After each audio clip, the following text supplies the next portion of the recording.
Magna Carta is an 800-year-old peace settlement made between King John and his barons in 1215, and this year we're celebrating its 800th anniversary.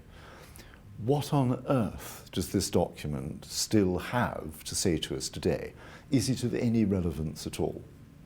A lot of it deals with things that have nothing to do with the modern world, with the problems of feudal taxation and feudal inheritance and whether a widow should live in her husband's castle, all these sorts of things that really have nothing to do with the way that we live today. And yet, across the world, Magna Carta is seen as a beacon of liberty, of the rights of man, of all of those qualities that seem to divide the rule of law in the Western world from a rather different way of doing things that exists elsewhere. Now, why is that so? What did Magna Carta do? Above all, it placed the sovereign power of the king under the rule of law. It forced the king into recognizing that there were powers and traditions and laws that stood above the ability of any one king to change the law. Now, that in the longer term didn't actually prevent kings of England from going on to do terrible things, murdering people, locking them up, breaking the law, changing the law arbitrarily. We have a rich tradition of tyranny in England. There are good English kings and there are lots of bad English kings. But at any point after this business of Magna Carta in 1215, when a king was widely seen to be behaving against the traditions of the law, his subjects could always point to the fact that his ancestors had agreed to Magna Carta and in that process demonstrate that the king was acting beyond his rightful authority. Now, we still live in a world, even today in England, in the Western world, where the sovereign power in England resides now in a mixture of the Queen of England and Parliament. Sovereignty still doesn't entirely belong to the people. But there is a recognition in that sense that a nation has its own traditions which cannot be contravened by the will of any one tyrant. There is a recognition there that there is an element of popular sovereignty that is tremendously important in inhibiting the actions of a tyrant. So, in theory today, the Queen of England can do whatever she wants. It used to be said that she can do anything she likes except turn a man into a woman or a woman into a man, but thanks to modern science, she can actually do that too. But even so, if the sovereign behaves in a way that seems to go against the traditions of Magna Carta and the rule of the law, then in a sense, the people or the political authorities have the right to rise up against the sovereign and force them into obedience to the law. That's perhaps the most important point about Magna Carta. Now, there are other things that flow from that. A lot of the language of Magna Carta is really now entirely archaic. It's no longer law in England. It deals with all sorts of things that really don't have any application. But there are two tremendously important clauses of Magna Carta that are remarkably vague and that have been cited again and again and again in attempting to prove that the sovereign is not only under the law, but has to act, as the Americans would say, according to due process under the law. That there has to be a due process, for example, of trial, that there has to be a due process of judgment, and that that judgment must be according to the law. The clauses themselves run a bit like this, that we will not imprison or go against or send against any of our citizens without lawful judgment of their equals, the word used there is peers, without lawful judgment of their peers and by the law of the land. Now, what the law of the land was or is not set out in Magna Carta. Magna Carta is not a constitution. It's a guarantee that the existing traditions of law will be observed. But that clause alone prevents the sovereign from arbitrarily arresting members of his citizenry, members of the realm. It prevents the sovereign from throwing them into prison without lawful judgment of their equals. And it opens the way to things like trial by jury, which are keystones of the modern Western tradition of doing things. The second clause that is remarkably vague, but again tremendously significant, and that comes to Magna Carta in part at least through the Church, is a clause that runs as follows. It says that we will not buy or sell justice. That justice is not just for the rich, justice is for everybody. Now that's a long-standing tradition of the Christian Church, and there were bishops present at the field of Runnymede where Magna Carta was negotiated, who had already enacted legislation for the Church in which those sorts of prohibitions were laid down. But that too is tremendously significant. It means that all within the realm have equal rights under the law, not just one law for the rich and another for the poor. Now, in terms of the rich and the poor, there are also other points in Magna Carta that in themselves are not, as it were, the end of the road, but they begin the process towards the recognition that there is something called the community of the realm. There is something called the citizenry, the rights of the public, res publica, things that belong to the people, that the sovereign cannot interfere with without contravening the law.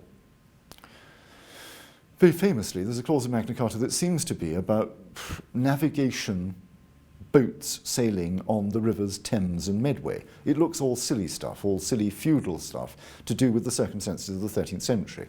But what it actually says is that rivers and navigable waterways are to be open to everybody, and with them, the trade that goes on them.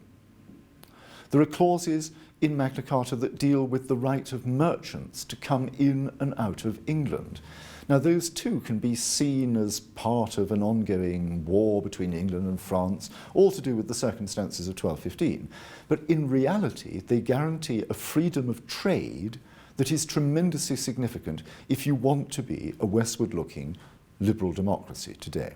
And also for those parts of the world where even the freedom of movement is restricted, there are clauses of Magna Carta that guarantee the rights of the citizen in ordinary circumstances to leave and return to the realm unhindered, provided that they do so without bringing harm to their fellow citizens.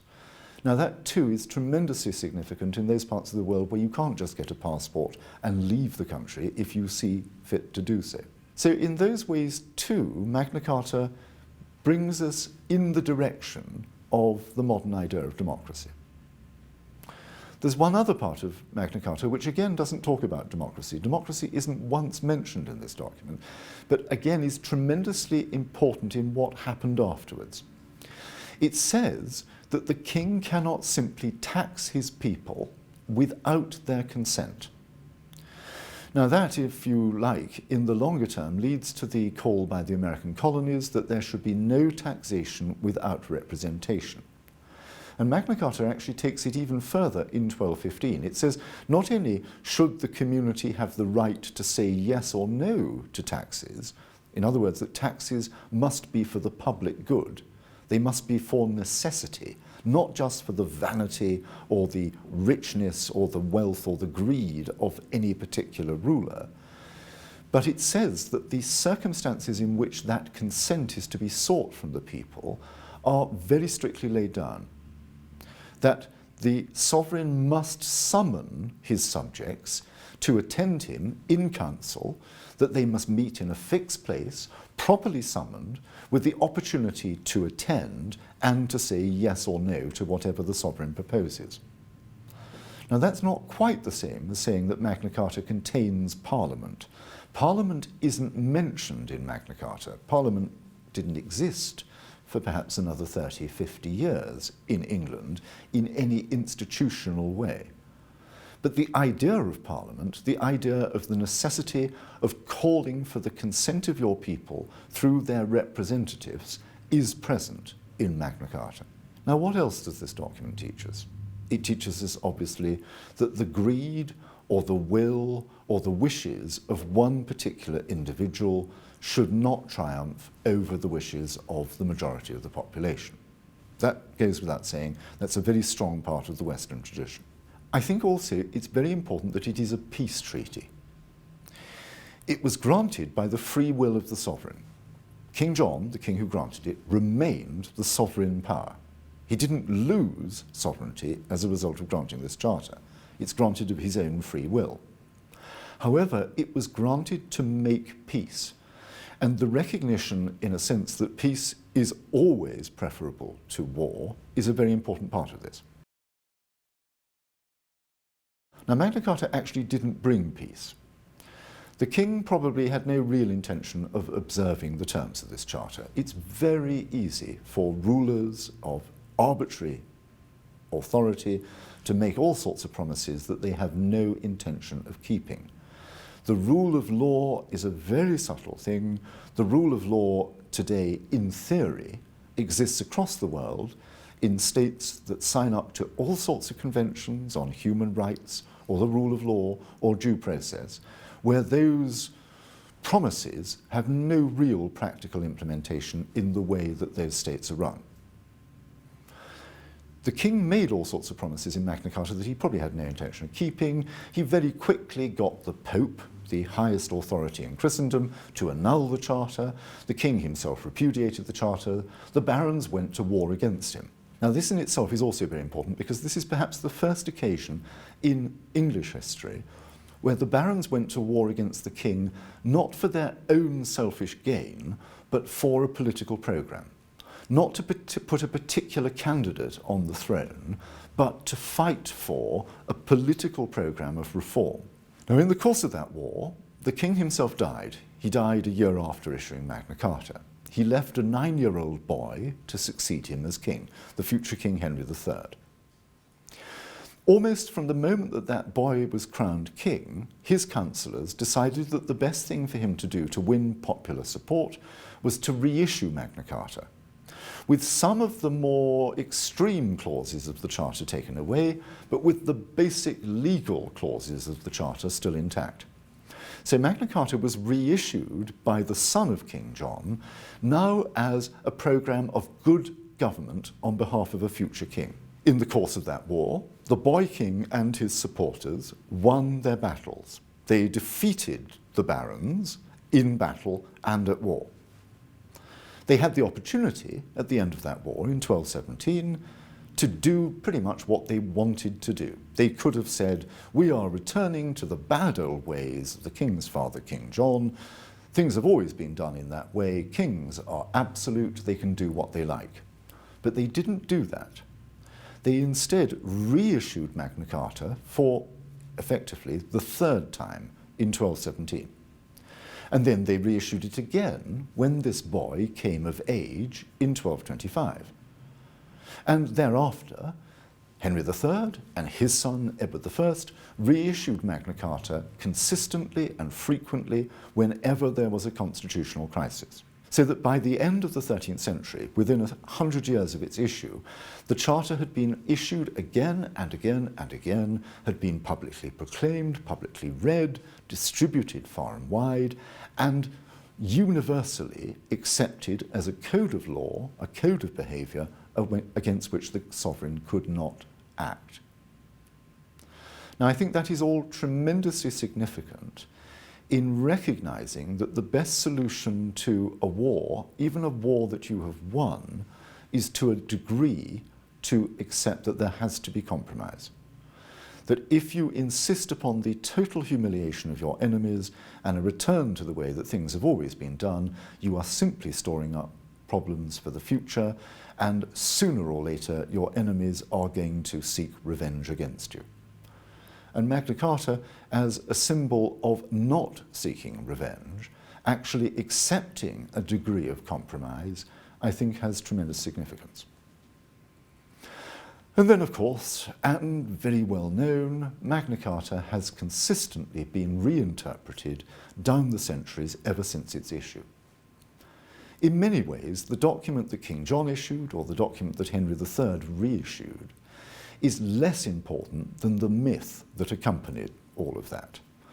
And over the centuries, to that myth were added all the sorts of stories of Robin Hood and the bad Sheriff of Nottingham and protecting the poor against the weak and widows and orphans against their oppressors, all of those sorts of stories. All of those sorts of stories that enable, in a long-standing ancient political tradition like the ancient political tradition of Britain, enable us to see good kings and bad kings, not just to seek any old king, any old power, but to seek a good power, not a bad power. In the 17th century, the meaning of Magna Carta was entirely reinterpreted by lawyers who now read it as a means of controlling the arbitrary power of the Stuart kings of England, Charles I and James I, who really had nothing to do with the sorts of problems that King John had faced in the 13th century. In the 18th century, Magna Carta was interpreted by people like John Wilkes or by Edmund Burke as a defence of the rights of the American colonists against the arbitrary authority of Parliament. Now that was all a bit confusing because many people believed that Parliament itself was an institution that had emerged from Magna Carta. But in the 18th century, it was parliamentary taxation that was seen in America as the chief threat to the liberty of the American colonists, and Magna Carta was brought in their defence. You can see it even on the seals and the banners of the early American colonies, where they show the figure of liberty holding up Magna Carta as a symbol of the rights of the citizen against the arbitrary authority of the Parliament back home. It was used in France after the French Revolution of 1789, so that when, after Napoleon, after the Revolution, the Bourbon kings were restored to France, the first thing that they were made to do was to issue a constitutional charter that guaranteed certain observances, certain behaviours in the future rule that those Bourbon kings brought to France. It was used in the European revolutions of 1848 as a model for the sorts of constitutions that states like Austria or Prussia or eventually Russia should adopt in guaranteeing the rights of their people, the rights of the Republic, against the arbitrary authority of any one ruler. It was used in mass demands in England, in India, across the British Empire in the 19th century for parliamentary representation, for the right of one man, one vote, eventually one person, one vote. Magna Carta didn't say any of those things that many of those 19th century constitutionalists said it said, but it was sufficiently wonderfully vague to enable all sorts of things to become attached to it that weren't actually there, but that were incorporated into this great myth. And then one final point, and I think this is perhaps the most important thing about Magna Carta in its 800th year. An awful lot of what is said about Magna Carta is pure make-believe. It's not actually true. England hasn't been a freedom-loving democracy for the last 800 years. We've had our ups and downs, we've had good kings, we've had bad kings.